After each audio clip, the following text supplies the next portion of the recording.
मथुरा के प्रतिष्ठित संस्थान रियल इंटरनेशनल स्कूल अडू की मथुरा में विकसित भारत का संकल्प पत्र पर सुझाव एक संगोष्ठी आयोजित की गई। संगोष्ठी की कार्यक्रम का शुभारंभ पंडित दीनदयाल उपाध्याय व पंडित श्याम प्रसाद मुखर्जी के चित्रों पर माल्यार्पण कर दीप प्रज्वलित कर किया। शिक्षण संस्थान प्रकोष्ठ के महानगर संयोजक तपेश भारद्वाज ने प्रकोष्ठ द्वारा किए गए कार्यों की रिपोर्ट प्रस्तुति की। तत्पश्चात कार्यक्रम के विशिष्ट अतिथि प्रोफेसर डॉक्टर आर.पी. सिंह ने कहा कि आजादी के इस अमृतकाल में भारत को 2047 तक विश्व का विकसित राष्ट्र बनाने तथा विश्व की तीसरी अर्थव्यवस्था बनाने के लिए नरेंद्र मोदी को पुनः प्रधानमंत्री बनाना जरूरी है। बाल अधिकार संरक्षण आयोग के अध्यक्ष व मुख्य वक्ता डॉक्टर देवेंद्र शर्मा ने कहा कि प्रधानमंत्री मोदी की आर्थिक व जन कल्याणकारी नीतियों के कारण भारत की ताकत का डंका विश्व में बज रहा है। कार्यक्रम के मुख्य अतिथि तेजवीर सिंह राज्यसभा सांसद ने कहा कि राष्ट्रीय विरोधी ताकतों को हराकर राष्ट्रीय धर्म का पालन करते हुए मोदी ने सबके कल्याण के लिए कार्य किया। मथुरा महानगर के अध्यक्ष घनश्याम लोधी अपने अध्यक्षीय भाषण में कहा कि सबका साथ, सबका विकास, सबका विश्वास व सबका प्रयास का परिणाम यह है कि गरीब, शोषित, किसान व पिछड़ों का विकास करके मोदी जी ने अपना वायदा पूरा किया है। रियल इंटरनेशनल स्कूल के डायरेक्टर व कार्यक्रम के संयोजक शपुनीत प्रजापति ने आभार व्यक्त किया। कार्यक्रम का संचालन पंकज अग्रवाल ने किया। अंत में वंदे मातरम गीत के साथ कार्यक्रम का समापन हुआ। संगोष्ठी में मथुरा महानगर की विभिन्न संस्थाओं से आए 150 से अधिक प्रबंधकों ने लिया, जिन्होंने अपने बहुत ही बहुमूल्य समय को यहाँ पर दिया और हम सभी के बीच में बहुत ही अच्छी जानकारी सभी को दी। उसके बाद मैं धन्यवाद देना चाहूंगा श्री देवेंद्र शर्मा जी का, जो कि अध्यक्ष हैं बाल अधिकार संरक्षण आयोग के, आज के मुख्य वक्ता भी थे। और उसके बाद मैं धन्यवाद देना चाहूंगा भाजपा महानगर के जो महामंत्री हैं बड़े भाई साहब श्री प्रदीप गोस्वामी जी का। मैं धन्यवाद देना चाहूंगा आज के विशिष्ट अतिथि professor doctor Shri R P. Singh ji का, जो क्षेत्रीय सह संयोजक हैं, उनका भी बहुत बहुत धन्यवाद। मैं बहुत धन्यवाद देना चाहूंगा श्री तपेश भारद्वाज जी का, जो महानगर संयोजक हैं भाजपा शिक्षण संस्थान के, जिन्होंने इस कार्यक्रम को इतना सफल बनाने के लिए अपना पूरा योगदान दिया है, तो उनका बहुत हृदय से धन्यवाद। मैं धन्यवाद देना चाहूंगा यहाँ मौजूद सभी श्रोताओं का, जिन लोगों ने अपना बहुत बहुमूल्य समय निकाला। मैं धन्यवाद देना चाहूंगा प्रजापति समिति से आए यहाँ सभी सज्जन लोगों का, जिन्होंने अपना बहुत बहुमूल्य समय निकाला। मैं धन्यवाद देना चाहूंगा इस पूरे रियल इंटरनेशनल स्कूल के स्टाफ मेंबर को, जिन्होंने अपना बहुत ही इंपॉर्टेंट एफर्ट्स लगाए हैं। कल ही हमारे स्कूल की भाई साहब एनुअल रिजल्ट डे था, बहुत बड़ा दिन था। हमारे स्कूल में जो हजारों बच्चे हैं उनका रिजल्ट दिया गया था, तो बहुत हेक्टिक डे था। लेकिन उसके बाद आज के दिन भी हमारा पूरा स्टाफ तैयार था आप सभी के अभिनंदन के लिए, तो मैं सभी का आभार व्यक्त करना चाहूंगा। मैं आभार व्यक्त करना चाहूंगा बाकी सभी आए यहाँ पर अलग अलग जगह से डिग्निटरीज, आप लोगों ने बहुत अपना अच्छा समय निकाला है। यहाँ के अडूकी के जो पार्षद हैं उनका भी बहुत धन्यवाद, जिन्होंने अपना बहुत बहुमूल्य समय निकाला। मैं सभी का बहुत अभिनंदन करता हूँ। मैं बहुत धन्यवाद देना चाहूंगा आज के संचालक हेमलता मैम, जिन्होंने बहुत अच्छे से इस पूरे प्रोग्राम का संचालन किया।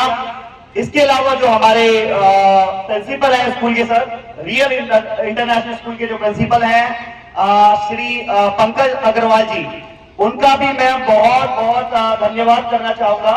मैं सभी को बताना चाहूंगा कि पंकज सर पिछले 28 साल से शिक्षा में अपना सहयोग दे रहे हैं। बहुत ही विविध स्कूल्स में वो एज ए प्रिंसिपल और वाइस प्रिंसिपल जॉब कर चुके हैं। रियल इंटरनेशनल स्कूल से पिछले 6 साल से वो जुड़े हुए हैं और एज ए प्रिंसिपल हम लोग हमारे आसपास के क्षेत्र के जितने बच्चे हैं उनके भविष्य के लिए पूरा योगदान दे रहे हैं, जिसमें पंकज सर का बहुत बड़ा योगदान है। उसके अलावा पंकज सर हमारे अगर देखा जाए आपके इंग्लिश की बहुत बड़े प्रकाशन हैं, जिनकी वो बुक्स भी कंपटीशन की लिखते हैं। तो आज उन्होंने अपना बहुत अच्छा योगदान दिया है इस पूरे प्रोग्राम का संचालन करने के लिए। तो बाकी विक्रम जी हैं जो मधुबन मंडल के अध्यक्ष हैं, उन्होंने भी यहाँ आके अपना बहुत बड़ा योगदान दिया। तो रियल इंटरनेशनल स्कूल परिवार, अंत में यहाँ आए सभी अभिभावकों को और सभी जितने सम्मान लोग हैं उनका बहुत धन्यवाद करता है। Thank you so much. कार्यक्रम में आने से वो आ जाएंगे, इसलिए एक बार और जोरदार भारत माता की।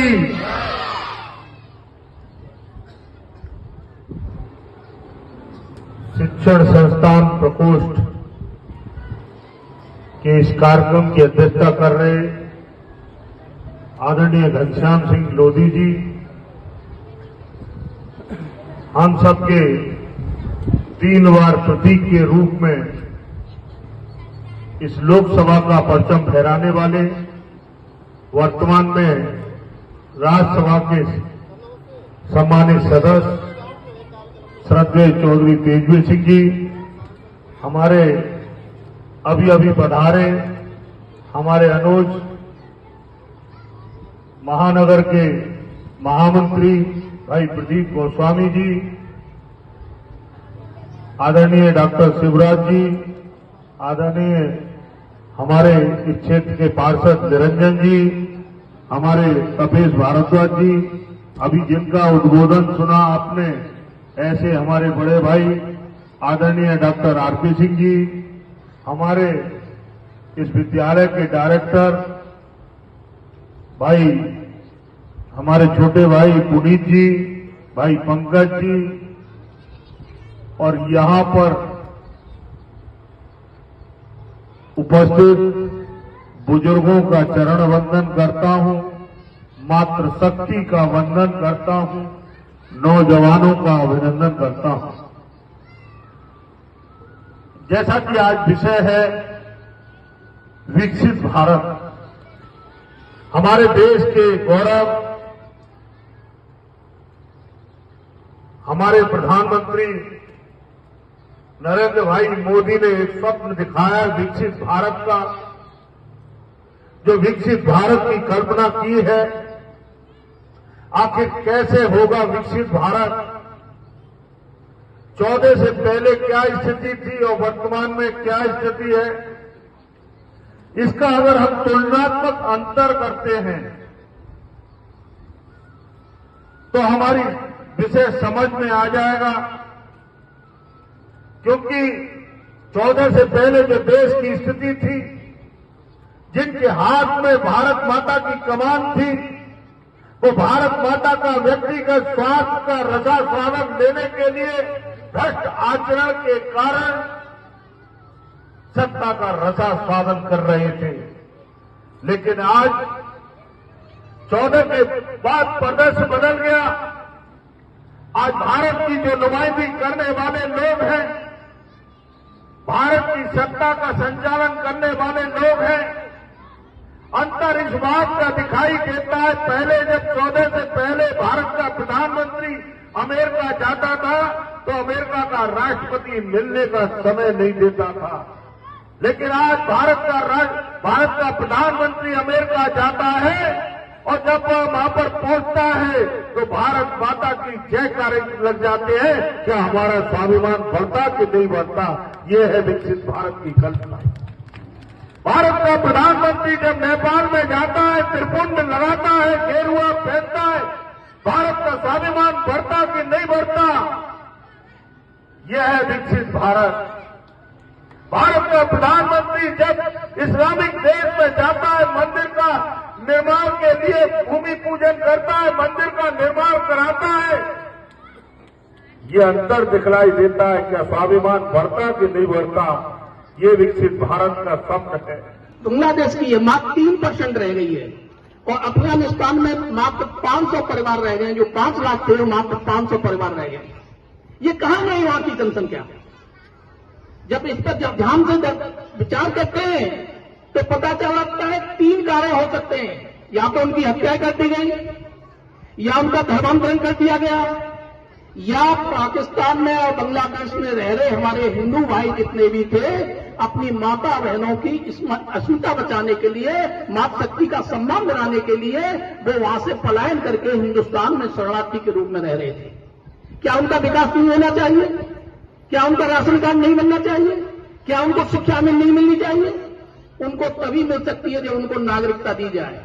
इसलिए देश के यशस्वी प्रधानमंत्री श्री नरेंद्र मोदी जी ने सीएए लागू करके जो 31 दिसंबर 2014 से पहले शरणार्थी के रूप में जो हिंदू आ गए थे, सिख आ गए थे, ईसाई आ गए थे, पारसी आ गए थे, उनको न्याय दिलाने का काम किया है।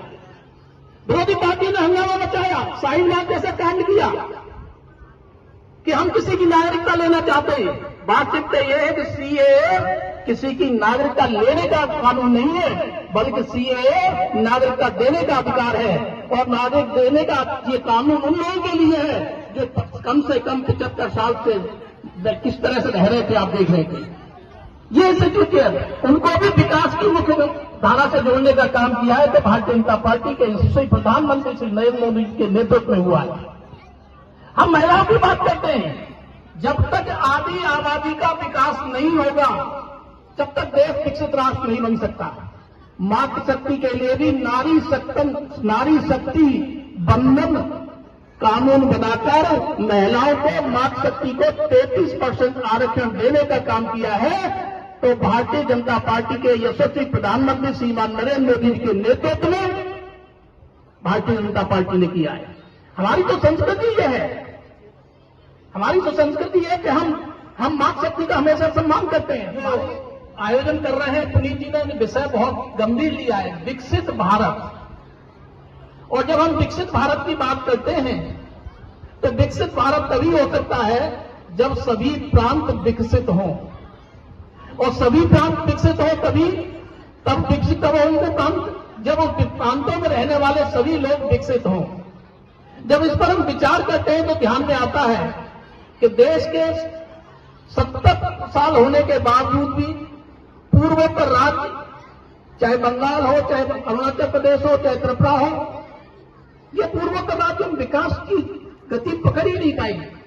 आज आप देखेंगे तो वहां पूर्ण विकास के सब आसार दिखते हैं, पूर्ण विकास हो रहा है। उसी तरह से हम अन्य राज्यों की बात करें तो अन्य राज्य विकसित हो रहे हैं, लेकिन हम जम्मू कश्मीर की बात करें तो देश के स्वतंत्र होने के पश्चात भी वहां पर कोई उद्योग नहीं लग पाए, कोई मेडिकल कॉलेज नहीं बन पाए, कोई इंजीनियरिंग कॉलेज नहीं बन पाए। उसका सबसे बड़ा कारण है कि वहां पर किसी को जमीन खरीदने का अधिकार नहीं था। जब जमीन खरीदने का अधिकार नहीं था, कोई उद्योगपति वहां कैसे जा सकता है? पहली बार उस जम्मू कश्मीर के विकास करने के लिए धारा 370 और 35 से हटाकर पूर्ण विकास की धारा से जोड़ा गया। ये पहली बार ऐसा हुआ। ये काम पहले भी हो सकता था, लेकिन इस दिशा में काम नहीं हुआ। महानगर के जिलाध्यक्ष श्री घनश्याम लोधी जी, कार्यक्रम में मुख्य अतिथि के रूप में उपस्थित पूर्व में यूपीसीबी के सभापति रहे एवं वर्तमान में राज्यसभा सांसद बड़े भाई श्री चौधरी तेजवीर सिंह जी, मुख्य वक्ता के रूप में उपस्थित बाल अधिकार संरक्षण आयोग के अध्यक्ष हमारे बड़े भाई डॉक्टर देवेंद्र शर्मा जी, विशिष्ट अतिथि के रूप में उपस्थित हमारे क्षेत्रीय सह संयोजक और हमारे मार्गदर्शक के रूप में उपस्थित professor doctor RP Singh ji, professor Shivraj Bhardwaj जी और उपस्थित सम्मानित मंच एवं आगे बैठे सभी भाई और बहनें, और साथ में जिनके सहयोग से कार्यक्रम संपन्न हो रहा है, ऐसे हमारे ऊर्जावान कार्यक्रम संयोजक रियल इंटरनेशनल स्कूल के डायरेक्टर पुनीत प्रजापति जी और सम्मानित मंच, सभी को नमन करते हुए संक्षिप्त में मैं भाजपा शिक्षक संस्थान प्रकोष्ठ की जानकारी देना चाहूंगा। आप सभी जानते हैं कि भारतीय जनता पार्टी की नीतियों को जन जन तक पहुंचाने में भाजपा के सभी मोर्चा एवं प्रकोष्ठ लगे हुए हैं। इन्हीं प्रकोष्ठों में से एक महत्वपूर्ण प्रकोष्ठ है भारतीय जनता पार्टी का ये शिक्षण संस्थान प्रकोष्ठ, जो कि एक महत्वपूर्ण प्रकोष्ठ है। महत्वपूर्ण इसलिए है कि प्रकोष्ठ शिक्षण संस्थानों व शिक्षकों के मध्य उन्हें जोड़ने का कार्य करता है। यह प्रकोष्ठ सभी संस्थानों में राष्ट्रवादी विचारधारा व राष्ट्र निर्माण के लिए कार्य में सतत कार्यरत है। इस प्रकोष्ठ में गत 2 वर्षों से निम्न कार्य किए हैं, जैसे कि प्रकोष्ठ ने मथुरा की लगभग 100 से अधिक शिक्षण संस्थाओं को जोड़ते हुए मथुरा जिले की 5 सीटों को जीतने का लक्ष्य रखा है, तथा सभी विधानसभाओं में प्रबुद्ध सम्मेलन और इस तरह की संगोष्ठियों को आयोजित करके इस लक्ष्य को प्राप्त किया है। 25 दिसंबर 2021 से सदस्यता अभियान चलाकर पार्टी का विस्तार किया है। प्रकोष्ठ ने मतदाता अभियान चलाया तथा विकसित भारत संकल्प को सिद्ध करने के लिए अनेकानेक कार्यक्रम किए हैं। आज भी प्रकोष्ठ द्वारा आयोजित इस विकसित भारत संगोष्ठी के माध्यम से भाजपा के 400 के पार लक्ष्य को प्राप्त करने हेतु हमने हर संभव प्रयास कर रहे हैं। हमें आशा ही नहीं अपितु पूर्ण विश्वास है कि हम मथुरा लोकसभा सीट जिले में प्रदेश की सबसे बड़ी जीत के रूप में हासिल करेंगे। भारत माता की जय।